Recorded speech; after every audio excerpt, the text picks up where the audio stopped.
Hi friends, ఓం సాయిరామ్. బాబాగారి ఆశీస్సులు అందరిపైన ఉండాలని మనస్ఫూర్తిగా కోరుకుంటూ అందరూ కూడా సుఖంగా సంతోషంగా ఎప్పుడు కూడా ఆరోగ్యంగా ఉండాలని ఆ బాబాగారి ఆశీస్సులు ఎప్పుడు ఉండాలని మనస్ఫూర్తిగా కోరుకుంటున్నానండి. ఇక ఈరోజు వీడియో మొదలు పెడుతున్నాను. ఇక ఈరోజు వీడియోలో బాబాగారు ఏం చెప్పబోతున్నారు అంటే, తల్లి నిన్ను వెతుక్కుంటూ ఒక బంధం రాబోతుంది. ఇది ఏ జన్మలో పుణ్యమో ఒక్కసారి తెలుసుకో, చూసి నువ్వే ఆశ్చర్యపోతావు అని బాబాగారు ఒక చక్కటి సందేశాన్ని ఈరోజు మనకు అందిస్తున్నారండి. ఇంత గొప్ప అదృష్టాన్ని ఈరోజు నువ్వు తెలుసుకోగలుగుతున్నావు అంటే నిజంగా మన జీవితంలో కొత్త బంధం అనేది రాబోతుంది అని అర్థం చేసుకోవాలి.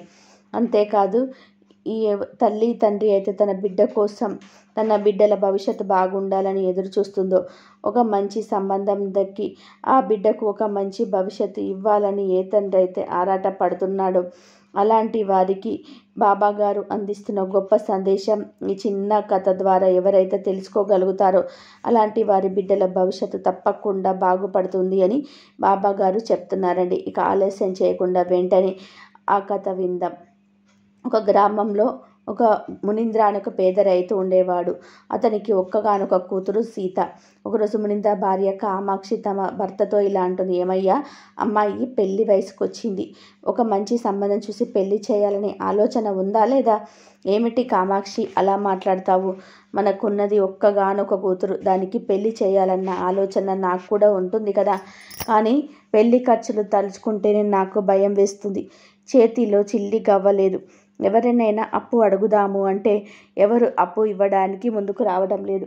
మన ఊరికి కొత్తగా గణపతి అనే వడ్డీ వ్యాపారి వచ్చాడనండి. ఒక్కసారి ఆయనను అడిగి చూడండి. అలాగా ఇప్పుడే వెళ్ళి అడుగుతాను అని తన భార్యకు చెప్పి వడ్డీ వ్యాపారి తన గణపతి దగ్గరికి వెళ్ళి ఇలా అడుగుతాడు. అయ్యా, నా పేరు మునీంద్ర. నాకు ఒక 20,000 రూపాయలు అప్పుగా కావాలి. క్షమించండి మునీంద్ర గారు, నేను మీకు అప్పు ఇవ్వలేను. ఎందుకంటే ఈ ఊళ్ళో మీకు చిన్న గుడిసె తప్ప సొంత పొలం కూడా లేదు అని తెలిసింది. మిమ్మల్ని నమ్మి నేను అంత డబ్బు ఇవ్వలేను అని వడ్డీ వ్యాపారి చెప్పగా మునీంద్ర అక్కడి నుండి తిరిగి ఇంటికి వచ్చి బాధపడుతూ అక్కడ జరిగిన విషయం తన భార్యకు తెలియజేస్తాడు. కొన్ని వారాలు ఇలాగే గడుస్తుంది. ఒకరోజు మునీంద్ర చాలా సంతోషంగా ఇంటికి వచ్చి, కామాక్షి కామాక్షి త్వరగా రా, ఏమిటయ్యా నీ గోల? ప్రశాంతంగా వంట కూడా చేసుకొని ఇవ్వవా? గోల కాదే, మన అమ్మాయిని మంచి సంబంధం వచ్చింది. పెళ్ళి కూడా వాళ్ళే చేసుకుంటారంట. కట్నాలు కానుకలు కూడా ఏమీ వద్దు అని చెప్పారంట. ఏమిటయ్యా నువ్వు చెప్పేది? అవునే కామాక్షి, నేను పంట అమ్మి వస్తూ ఉండగా స్వయంగా మీ తమ్ముడే కనబడి నాకు ఈ విషయం చెప్పాడు. అమ్మాయికి ఒక నగ ఇస్తే చాలు అంట. మిగతా పెళ్లి ఖర్చులంతా వాళ్ళే భరిస్తారంట. అవునండి, మా తమ్ముడు చెప్పాడంటే అది ఖచ్చితంగా జరిగి తీరుతుందని చెప్పాలి. కామాక్షి ఇలా అనగానే ఇంతలో మునీంద్ర ఏదో ఆలోచనలో పడతాడు. ఏంటయ్యా, ఇంత సంతోషకరమైన వార్త చెప్పి ఏదో ఆలోచనలో పడ్డారే? ఏమీ లేదే కామాక్షి, ఒక్క నగకు ఎంత ఖర్చు అవుతుందా అని ఆలోచిస్తున్నాను. మీరు అలానే ఆలోచించుకుంటూ సమయం వృధా చేయకండి.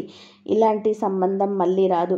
రేపు మనం పట్నం వెళ్ళి ఆ నగ ధర తెలుసుకొని వద్దామని అంటుంది కామాక్షి. మునీంద్ర కూడా సరే అని చెప్తాడు. మరుసటి రోజు ఉదయం మునీంద్ర అలాగే కామాక్షి ఇద్దరు పట్నం వెళ్ళడానికి సిద్ధమవుతారు. అమ్మ సీత, మీ అమ్మ నేను పట్నం వెళ్ళి వస్తాం.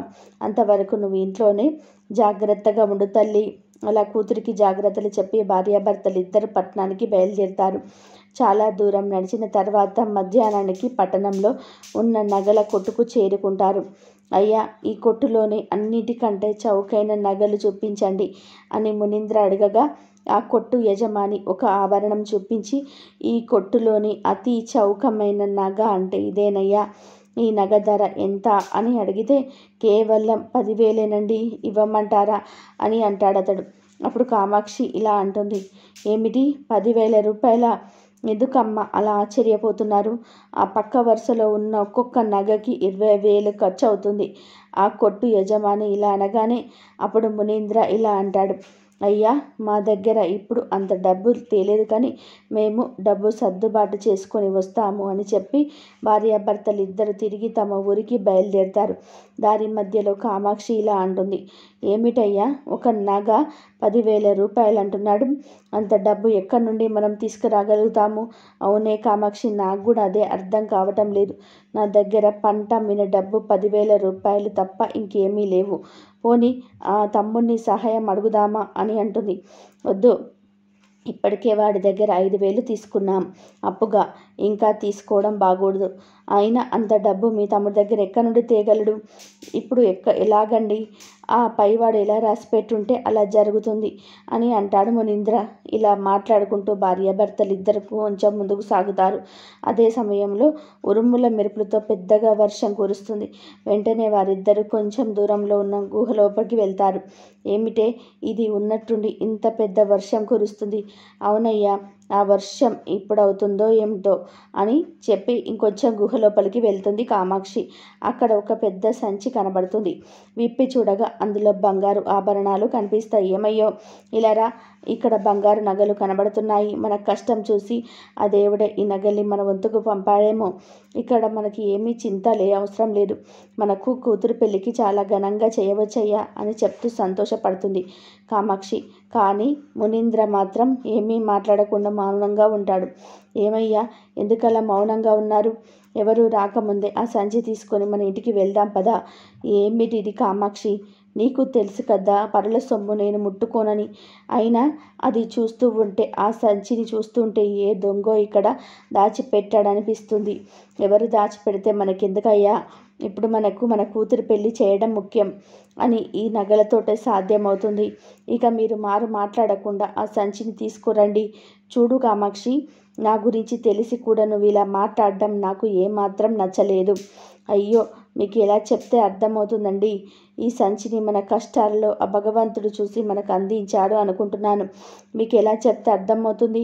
ఆ దేవుడే వచ్చి ఇతరుల సొమ్ము నాకు ఇచ్చినా నేను స్వీకరించేనని మునీంద్ర అనగానే, తీసుకొచ్చకండి, కూతురు పెళ్ళి కూడా చేయకండి. ఏ జన్మలో ఏం పాపం చేసుకున్నదో, కనీసం పెళ్ళి కూడా చేయలేని అసమర్థుడి కూతురిగా పుట్టింది అని మునీంద్రపై కోప్పడి భర్త పిలుస్తున్న పట్టించుకోకుండా ఆ గుహలో నుంచి బయటకు వచ్చి వర్షంలో తడుస్తూ ఇంటికి వెళ్ళిపోతుంది కామాక్షి. ఇక మునీంద్రకు ఏం చేయాలో అర్థం కాక ఆ గుహలోనే కూర్చొని ఆ సంచిని చూస్తూ ఉంటాడు. అందులో మెరుస్తూ ఒక ఉంగరం కనిపిస్తుంది. ఏమిటిది? నా పెళ్ళప్పుడు నా బావమరిదికి నేను ఇచ్చిన ఉంగరంలాగా ఉందే అని ఆ ఉంగరాన్ని చేతిలో పట్టుకొని పరిశీలనగా చూస్తూ ఉంటాడు. అవును, ఇది నా బామర్దికి నేను ఇచ్చిన ఉంగరమే అని అనుకొని ఆ సంచిని తీసుకొని బామర్ది ఊరికి వెళ్తాడు. ఏమిటి బావా, ఇదేనా రావడం? అక్క ఎక్కడా? మీ అక్క రాలేదురా, నేను ఒక్కడినే వచ్చాను. మీ ఊరిలో దొంగతనం ఏమైనా జరిగిందా? అవును బావా, 3 రోజుల క్రితం దొంగలు పడి చాలా ఇళ్లలో బంగారు నగలు దొంగతనం చేశారు. అంటే నేను ఊహించింది నిజమే అన్నమాట. ఏమైంది బావా? అయినా ఈ విషయం నీకెలా తెలుసు? నువ్వు నిన్న మన సీతకి మంచి సంబంధం వచ్చింది, కేవలం ఒక నగ చేసి ఇస్తే చాలు, కట్నాలు ఏమీ అవసరం లేదు అని చెప్పావు కదా. అందుకని ఆ నగ దాని ఎంత ఉంటుందో తెలుసుకురావడానికి నేను అలాగే మీ అక్క పట్నం వెళ్ళాం. తిరిగి వస్తుండగా వర్షం కారణంగా ఒక గుహలోనికి వెళ్ళాం. అప్పుడు మాకు ఆ గుహలో ఒక సంచి కనబడింది. అందులో మెరుస్తూ నీ ఉంగరం కూడా కనిపించింది. అందుకని ఆ నగల సంచిని తీసుకొని నేను నేరుగా నీ దగ్గరికే వచ్చాను అని చెప్పి ఆ నగల సంచి తన బావమరిదికి అప్పగించి ఊరి పెద్ద దగ్గరికి వెళ్ళి ఈ సంచిని ఆయనకి ఇచ్చి జరిగిన విషయం తెలియజేసి, ఎవరు ఈ నగలు వారు తీసుకోండి, నాకు ఆలస్యం అవుతుంది, ఇంకా నేను వెళ్ళొస్తాను అని చెప్పి మునీంద్ర అక్కడి నుండి వెళ్ళిపోతాడు. తిరిగి తన ఇంటికి వెళ్ళిన మునీంద్రను చూడగానే కామాక్షికి బాగా కోపం వస్తుంది. నువ్వు నాపై బాగా కోపంగా ఉన్నావు అన్న సంగతి నాకు అర్థమవుతుంది. కానీ నేను చెప్పేది ఒక్కసారి విను. ఏం అవసరం లేదు, నా మాట మీరు విననప్పుడు మీ మాట నేనెందుకు వినాలి అని కోపంగా అక్కడి నుండి వెళ్ళిపోతుంది. మరో కొన్ని వారాలు గడుస్తుంది. మునీంద్ర డబ్బు కోసం చాలా ప్రయత్నాలు చేస్తూ ఉంటాడు, కానీ ఏమీ లాభం ఉండదు. బాధపడుతూ కూర్చొని ఉన్న భర్త దగ్గరికి వచ్చి కామాక్షి ఇలా అంటుంది. మీరు అందుకే ఆ రోజు సంచిలో ఉన్న నగలు తీసుకుందామండి అని చెప్పింది. నా మాట విన్నారా? ఇప్పుడు చూడండి, ఏ ఒక్కరు కూడా అప్పు ఇవ్వటం లేదు. ఇప్పుడు కూతురు పెళ్ళి ఎలా చేస్తారు? ఏం చేయాలో నాకు అర్థం కావటం లేదు అని మునీంద్ర చెప్తూ ఉండగా ఒక వ్యక్తి వారి ఇంటి దగ్గరికి వచ్చి ఇలా అడుగుతాడు. మునీంద్ర గారింటికి ఎలా వెళ్ళాలో కాస్త చెప్పగలరా? అయ్యా, ఆ మునీంద్రని నేనే. ఇంతకి మీరెవరో తెలుసుకోవచ్చా? నా పేరు శివయ్య. నేను నా కుమారుడికి పెళ్లి సంబంధాలు చూస్తున్నప్పుడు మీ బావమరిది సుదర్శనం మీ గురించి చెప్పాడు. ఓహో, పెళ్లి కోసం ఒక నగ చేసి ఇస్తే చాలు అని చెప్పింది మీరేనన్నమాట. అవును, అది నేనే. ఇలా ఒక్కగానొక కుమారుడికి చాలా సంబంధాలు వచ్చాయి, కానీ నేను మాత్రం నా ఇంటికి కాబోయే కోడలు ఏ స్వార్థం, అసూయ, డబ్బు మీద ఆశ లేని ఒక మంచి కుటుంబం నుండి రావాలని కోరుకున్నాను. కటిక పేదరికంలో ఉండి కూడా మీకు దొరికిన నగలని తీసుకోకుండా వాటిని తీసుకొని వచ్చి అవి ఎవరికి చెందాలో వాళ్ళకి తిరిగి ఇచ్చేశారు. నాకు మీకన్నా మంచి సంబంధం దొరకదు. అందుకే మా అబ్బాయికి మీ అమ్మాయినిచ్చి పెళ్లి చేయమని అడుగుదామని వచ్చాను. మీరు పడుతున్న ఆర్థిక ఇబ్బందుల గురించి మీ బావమరిది నాకు వివరంగా చెప్పాడు. మీరు పైసా కూడా ఖర్చు చేయాల్సిన అవసరం లేదు. మీ అమ్మాయిని మా ఇంటికి కోడలిగా పంపిస్తే చాలు, ఏమంటారు అని శివయ్య అడగగా మునీంద్ర దంపతులు చాలా సంతోషపడతారు. మీలాంటి గొప్పింటి సంబంధం స్వయంగా వచ్చి మా అమ్మాయిని కోడలిగా పంపించమని కోరితే మాకు దానికన్నా సంతోషకరమైనది ఏముంటుందయ్యా? చాలా సంతోషం మునీంద్ర గారు. ఒక మంచి రోజు చూసుకొని పెళ్ళికి ముహూర్తాలు పెట్టుకుందాం అని చెప్పి శివయ్య అక్కడి నుండి వెళ్ళిపోతాడు. నన్ను క్షమించండి, మీ గురించి తెలిసి కూడా మిమ్మల్ని ఆ రోజు కోపంతో అనకూడని మాటలన్నీ అన్నాను. కానీ ఇప్పుడు మీరు చేసిన మంచి పని వల్లనే నా అమ్మాయికి గొప్పింటి పెళ్ళే, అమ్మాయికి గొప్పింటి సంబంధం దక్కింది. మీ ఆవేదన నేను అర్థం చేసుకోగలను కామాక్షి. అందుకే ఆ రోజు నేను ఏమీ మాట్లాడలేదు. సరే, ఇప్పుడు మనం బాధపడవలసిన సమయం అయితే కాదు, సంతోషపడమైన సమయం అని అంటాడు మునీంద్ర. తన కూతురికి గొప్ప ఇంటి సంబంధం వచ్చినందుకు ఆ దంపతులు చాలా సంతోషపడతారు. ఆ తర్వాత ఒక మంచి లగ్నం రోజు శివయ్య కొడుకు రాముని సీతకి ఇచ్చి పెళ్లి చేస్తాడు. ఈ విధంగా మునీంద్ర ఒక్కగానొక కూతుర్ని శివయ్య కొడుకు రాముకిచ్చి పెళ్లి చేసిన తర్వాత ఎంతో సంతోషంగా జీవనం కొనసాగిస్తారు. ఈ కథని బాబాగారు మనకు ఎందుకు అందించారు అంటే, ఏ తల్లి తండ్రి అయితే తన బిడ్డల భవిష్యత్తు బాగుండాలని ఎదురు చూస్తారు, అలాంటి తల్లిదండ్రులందరికీ కూడా బాబాగారు ఈరోజు అందించిన గొప్ప సందేశం ఈ కథ ద్వారా మనకు అర్థమైంది. తన బిడ్డల భవిష్యత్తు బాగుండాలని అది ఒక తల్లి తండ్రి కోరుకుంటారు. అలాగే ఆ భవిష్యత్తుతో పాటు భగవంతుడిని ఎప్పుడూ కూడా కోరుకునేది ఒకటే, ప్రతి తల్లి తండ్రి తన బిడ్డకు గొప్పింత సంబంధం రావాలని, అలాంటి సంబంధం చిరకాలం చిరస్మరణీయంగా నిలిచిపోవాలని, ఆ బంధం ఎప్పటికీ బాగుండాలని కోరుకుంటారు. ప్రతి ఒక్క తల్లి తండ్రి బిడ్డల భవిష్యత్తు ఈ విధంగానే కోరుకుంటారు. అలాంటి సంబంధం నీకు దక్కాలి, నీ జీవితం బాగుండాలి అంటే అది కేవలం నీ తల్లి తండ్రి చేసిన మంచి పనుల వల్లనే నీ జీవితం బాగుంటుంది. నీ జీవితం ఎప్పుడైతే కష్టాల పాలయ్యి ఎప్పుడు కష్టాలను అనుభవిస్తూ ఉంటావో అది నీ తల్లి తండ్రి చేసుకున్న పాప కర్మల వల్ల, అది కర్మ అనేది నీ జన్మలో నువ్వు అనుభవిస్తూ ఉంటావు. కాబట్టి ప్రతి ఒక్క తల్లి తండ్రి కూడా తమ బిడ్డల భవిష్యత్తు బాగుండాలి అంటే చెడు అన్నది మీ మనసుకు రానివ్వకండి. నిజాయితీగా బతకడం నేర్చుకోండి. ఎప్పుడు శ్రద్ధ భక్తులతోటే ఉండండి. ఉన్న సొమ్ము కోసం కీసులు అడుకోకుండా నీ కష్టాన్ని మాత్రమే నువ్వు నమ్ముకొని ముందుకు వెళ్ళినట్లయితే తప్పకుండా నీ భవిష్యత్తు, నీ బిడ్డల భవిష్యత్తు కూడా ఎంతో ఆనందంగా సుఖంగా ఉంటుందని బాబా గారైతే ఈ కథ ద్వారా మనకు అందిస్తున్నారండి.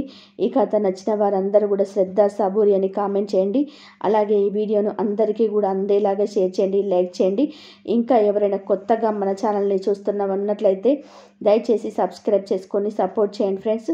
మరొక మంచి వీడియోతో మళ్ళీ కలుసుకుందాం. అంతవరకు సెలవు. సర్వే జన సుఖినో భవంతు. సర్వం శ్రీ సాయినాథ్ అర్పణమస్తు. అందరూ బాగుండాలి, అందరిలో మనం ఉండాలి. ఓం సాయి.